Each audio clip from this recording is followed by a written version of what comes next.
The 9 most heinous murderers under 15 years old. 15-year-old Nehemiah Griege shot his family in Albuquerque in January of 2013. Griege loved guns and apparently also loved to dress up in military fatigues and walk around the house. Griege shot and killed his mother and 3 younger siblings with a .22 caliber rifle.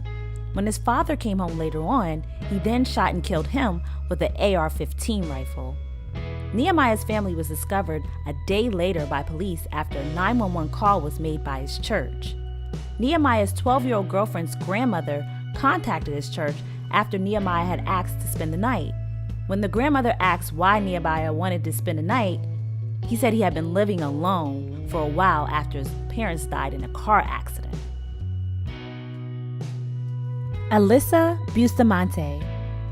In October of 2009, 9-year-old Elizabeth Alton was killed by 15-year-old Alyssa Bustamante.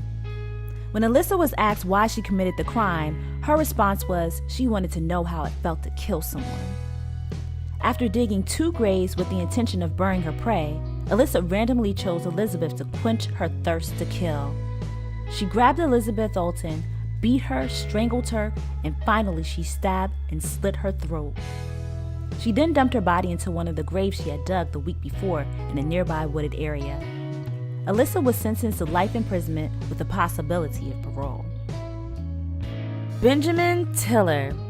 8-year-old Michaela Dyer was murdered by 11-year-old Benjamin Tiller in a White Pines, Tennessee mobile park during a conversation outside of Benjamin Tiller's window on the night of October 3, 2015. The boy asked Michaela and 2 of her friends to go get their puppies. The girls declined. Tiller left. When he returned to his window, he was carrying a BB gun and a 12-gauge shotgun. He then announced to the girls that he had guns and shot Dyer just above the heart from a distance of 3 to 5 feet from inside of his window. Michaela fell backwards and was later pronounced dead. Tiller was found guilty of first-degree murder and was sentenced to state custody until he turns 19. Dedrick Owens. On February 29, 2000, in Mount Morris Township, Michigan, 6-year-old Kayla Rowland was murdered by her classmate, Dedrick Owens. Officially the youngest school shooter ever, 6-year-old Dedrick Owens found a .32 caliber handgun in his uncle's house, shooting dead his classmate, Kayla Rowland, in front of 22 other students. Owens was never charged because of extreme young age, but his uncle and 2 other men were in prison for involuntary manslaughter. Jamarion Lawhorn. On August 4, 2014, in Grand Rapids, Michigan, Jamarion Lawhorn was playing with 9-year-old Michael Verkerke, who he had never met before, in a public playground when he stabbed the child in the back repeatedly. Lawhorn then approached a local, Glenn Stacy, and asked to borrow his mobile phone. Stacy was stunned when Lawhorn called the police saying, "Hi, I just stabbed somebody. I want to die. I don't want to be on this earth anymore. Please pick me up." Despite Jamarion's affirming to the police he understood what he'd done, there are tragically childlike qualities to his actions.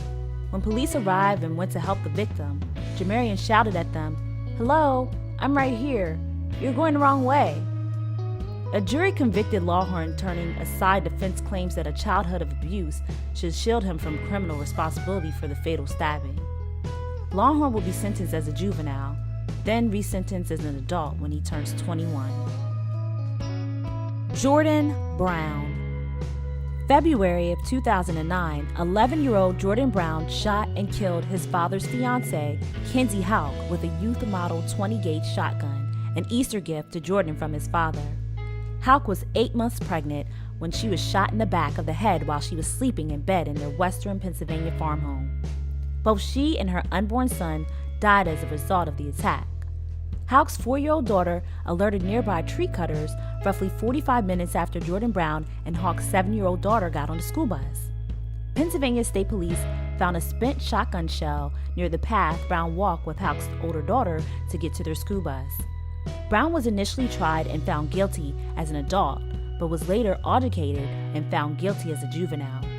Brown was released from juvenile custody in 2016 with no treatment or counseling. Joshua Phillips. 14-year-old Joshua Phillips' mom thought his waterbed was leaking, but what she found was much more worse. Her son had stored the dead body of their 8-year-old neighbor, Maddie Clifton, under his bed, and her corpse had been leaking blood and fluids for days.